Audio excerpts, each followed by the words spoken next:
जे निवडून आले त्यातले अनेक लोकांचे मला फोन जे आले, जे सत्तेमध्ये आले आहेत त्यांचे मला अनेकांचे फोन आले, त्यांना शॉक बसलाय.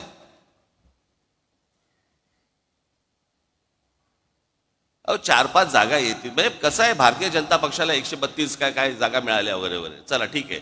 मागच्या वेळेला पण त्यांना काहीतरी 100 काय किती जागा होत्या, 105 च्या आधी नाही 105 17ला होत्या, 122 काहीतरी 122 काहीतरी जागा होत्या 2014ला. ठीक आहे, आपण समजू शकतो. चला 132. अजित पवार 42.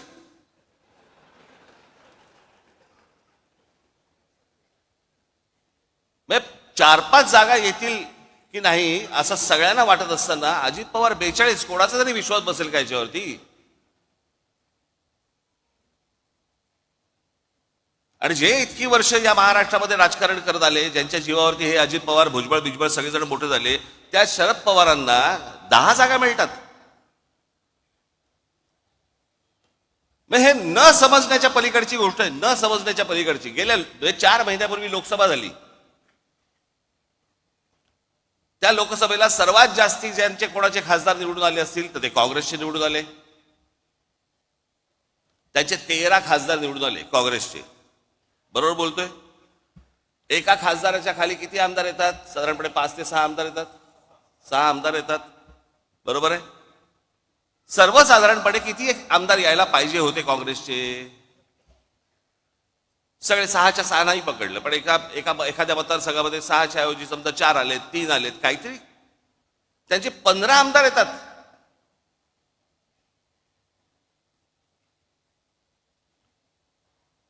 शरद पवार साहेबांचे 8 खासदार निवडून आलेत, 8 खासदार. त्यांचे 10 आमदार येतात. आणि लोकसभेला ज्या अजित पवारांचा 1 खासदार निवडून आलाय तिथे 42 आमदार येतात. 4 महिन्यात फरक पडला लोकांच्या मनात. काय झालं, कशामुळे झालं, हा संशोधनाचाच विषय.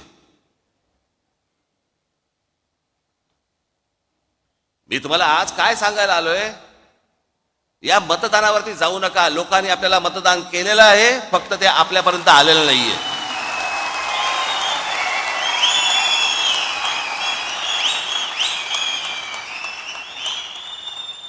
बरं, आता लोकसभेच्या वेळेला ज्या वेळेला नरेंद्र मोदी ज्या वेळेला इथे शिवतीर्थावरती आले होते त्यावेळेला मी त्यांच्या समोर बोललो होतो ना की 2014ची निवडणूक झाली त्यावेळेला मला जे बोलायचं होतं मी बोललोय. 2017ची निवडणूक झाली त्यावेळेला मला जे म्हणायचं होतं ते मी म्हणून झालेलं आहे. मी असं काही बोललो का की मी ते काही बोललोच नव्हतो, मी असं काही म्हणालोच नव्हतो, असं काही बोललो का? माझं बोलून झालंय, एकदा सुटलं की सुटलं.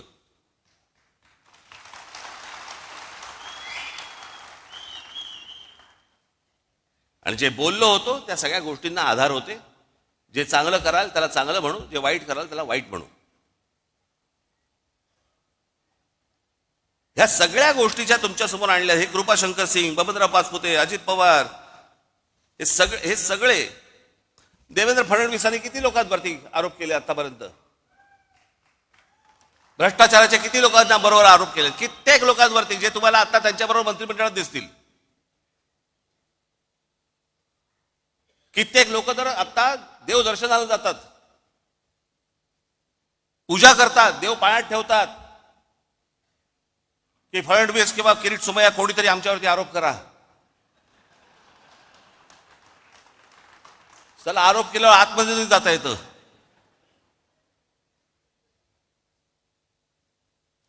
एवढा सगळा चिखल होऊन बसलेला आहे. आणि या चिखलामध्ये मला असं वाटतं की तुम्ही आतापर्यंत आपण ज्या प्रामाणिकपणे आजपर्यंत पक्ष चालवला, वाढवला,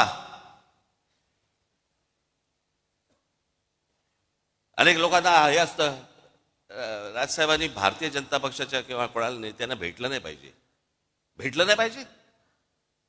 समोरचा बोलला चहा प्यायला येतो तर काय सांगू, घरीच पी.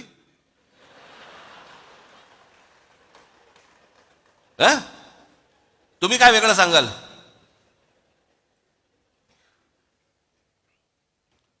अहो पण ते मला जेव्हा भेटायला येतात ना त्यावेळेला मी तुम्हाला विकत नाही,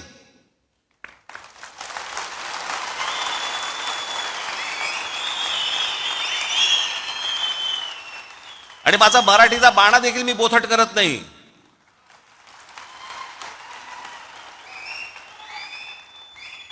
येतात, फोन करतात. आता मध्यंतरी मागे मी एकदा नाशिकला होतो. सकाळी सकाळी मी निघालो होतो दौऱ्यावर, तिकडे पुण्याला जायचं होतं. 7 वाजता गाडीत बसलो, समोरून चंद्रकांत पाटील आले. नमस्कार नमस्कार, काय म्हणताय बरं म्हटलं. मुंबईत आलो की येतो चहा प्यायला. ही परिस्थिती तुमच्यावरती आली, काय कराल सांगा मला. कशाला चहा, चहा कशाला प्यायचा, काय काय गरज आहे का चहा प्यायची, काय काय यायची काय आवश्यकता आहे का. नाही, काय काय गरज काय या चहा प्यायची, असं सांगू का त्यांना मी. अरे एक माणूस स्वतःहून सांगतो चला चहा प्यायला येतो, तर ये म्हणणार ना, अजून काय म्हणणार. एकदा चंद्रकांत पाटील मला भेटायला आले. बरं हे काय करतात परत, ह्यातला प्रॉब्लेम काय आहे, हे बाहेर मग पत्रकार येतात, तिथे जाऊन हे काय बोलतात माहित नाही, आज काहीतरी वेगळंच असतं. बरेच दिवस झाले आपण भेटलो नाही, मागे एकदा लग्नात आपला फक्त भेटणं एवढंच काहीतरी असतं. एकदा चंद्रकांत पाटील माझ्याकडे आले, त्याच वेळेला ते जेव्हा मला नाशिकला बोलले त्यावेळेला, मुंबईत आलो की घरी भेटायला येतो. हे मला अजूनपर्यंत कळलेलं नाही. ते माझ्याशी चर्चा करून काय चहा बी खाणं पिणं सगळं झाल्यावरती बाहेर पडले. पत्रकाराने विचारलं काय झालं, तर आपण काय सांगू, काही नाही, सहज सदिच्छा भेट होती म्हणून सहज भेटायला आलो. बरं पत्रकारांचाही प्रॉब्लेम असतो, त्यांना वाटतं कशात तरी काय असणारच, काहीतरी असणार, त्याशिवाय काय होणार नाहीये. बाई आणि बुवा एकत्र भेटले की काहीतरी लफडच असलं पाहिजे, ह्याला काय दुसरं काय. अरे नॉर्मल पण भेटू शकतात की नाही, बोलू शकतात की नाही, एखादा पुरुष स्त्री एखादे नॉर्मल बोलू शकतात, गप्पा मारू शकतात. तसं यांचं असतं हल्ली, तर तेच चालू आहे. पूर्वी तर मध्ये राजकारण इतकं सुंदर छान होतं, सगळेजण एकमेकांना भेटायचे. पक्षाचा विरोध, पक्षाची धोरणं याच्यामध्ये कधी कॉम्प्रोमाइज व्हायचं नाही, पण म्हणून काहीतरी अगदी वैर घेतल्यासारखे वगैरे असं काही नव्हतं पूर्वी. आताही खरं तसं नाहीये. काल आपण छपून भेटतात, मला पण ते कळलेलं नाही, पण बाहेर ते चंद्रकांत पाटील बाहेर पडले माझ्या घरात. काय केलं असेल त्यांनी पत्रकारांसमोर, मला आजपर्यंत कळलेलं नाही.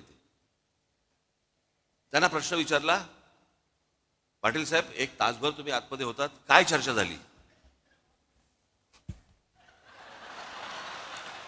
मला ह्याचा अर्थ नाही कळला. म्हणजे मला त्यांनी कडेवर घेतला होता का, काय ह्याचा अर्थ काय होता हेच मला अजूनपर्यंत कळलं नाही. हे म्हणजे काय.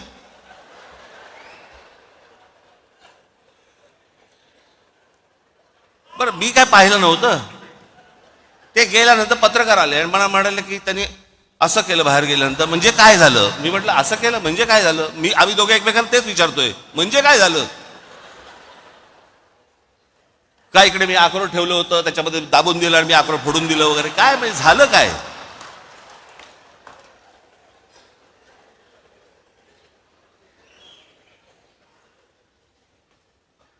एक गोष्ट तुम्ही लक्षात ठेवा, हे कोण भेटायला आले बिले वगैरे वगैरे वगैरे, पक्षाची भूमिका आणि तुमचं प्रेम यांच्यासमोर लाचार ठेवणार नाही.